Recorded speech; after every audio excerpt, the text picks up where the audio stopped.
Mbunge nene rina mibango ya gutigira ni kwagirithia rwangi rwa ngima nthiguru na rimwe rĩendekithia kiri MAUGARURUKU ni gutigira ati Mwajie atirigirwe cibitari arimwe kurea marija cibitari na kinya cibitari tithirwa iri na inya ya kurega na mieri ya antu baria bombite kwithirwa bakienda kunogokwa indi batina mbeca.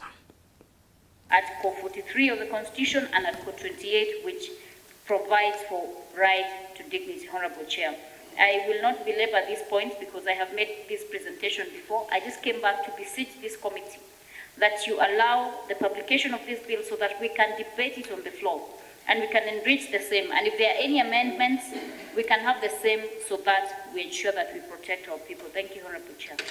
National Treasury noted that if the bill is passed in its current form, it may encourage patients and their families to forego paying medical bills, particularly when a patient passes away after treatment.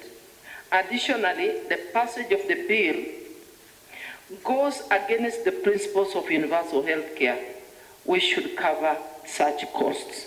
So in view of that, I think this bill was rejected last time you appeared, and now you've come back. So I would be keen to know what is it you've amended. Is it still in the same form? What have you done differently? Mimi naitwa Njeri Maina. Mimi ni mbunge wa kina mama Kirinyaga County na leo nimekuwa mbele ya budget committee ya bunge, manake niko na bill ambayo ninataka kuleta kule bunge, inaitwa Health Amendment Bill ya 2023.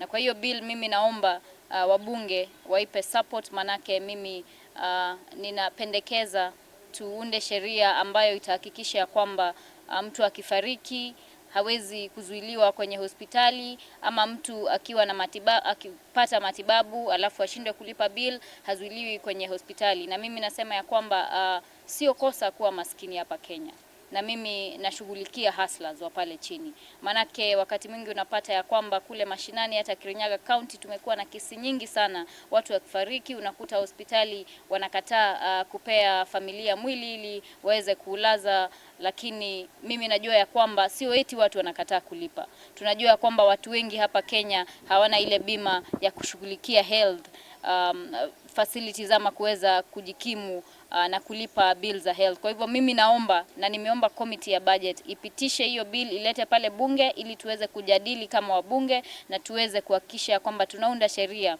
Manake sisemi ya kwamba watu wasilipe hospitali. Mimi naomba mtu kama hawezi kabisa kulipa hospitali aweze kuachiliwa, kama mtu wao amefariki na hawezi kulipa kabisa waweze kuachiliwa. Nimependekeza pia leo, manake nimekuja hapa tena wakati wa Mei na nimekuja ili nisukume hiyo bill leo, na nikawaambia ya kwamba tunaomba tutaweza pia kukua na policies ambazo zitahakikisha kwamba kuna financial assessment ambayo inafanywa kuhakikisha kwamba watu hawa-abuse ile sheria ama watu hawafanyi kuchukulia advantage ili waweze kukosa kulipa bill za hospitali. Kwa hivyo mimi hiyo pendekezo ya financial assessment ndio nimeleta kama amendment ambayo nimefanya kwenye hiyo bill ili tuhakikishe kwamba tunashughulikia Wakenya wa pale chini kabisa.